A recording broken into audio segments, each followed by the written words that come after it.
Ito na nga guys, magbibidings tayo ngayon sa apartment ng aking amo.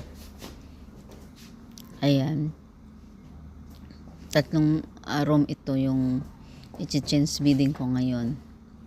So sa isang room, dalawang kama. Dun sa kabila malaki, yung pang family.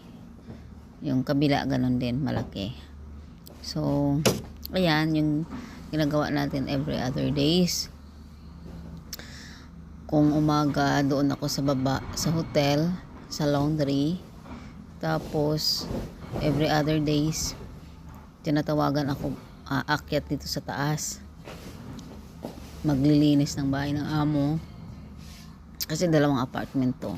Ito yung sa anak niyang lalaki, yung sa kabila sa kanyang ginagamit, pero sa anak niya yung babae. So ganun yung trabaho natin ngayon dito.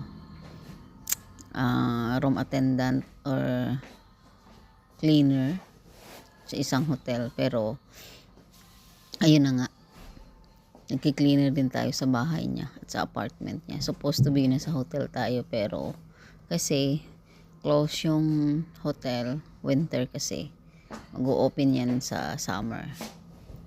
So ganun yung trabaho natin. Laundry alternate.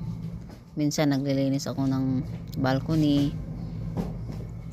ng rooms every week kasi hindi pa naman nag-ooperate. Pero yung maintain na trabaho ko ngayon, and doon sa laundry nag-washing ng mga bed sheets coming from Dermy Hotel, and nagpa-plansa din.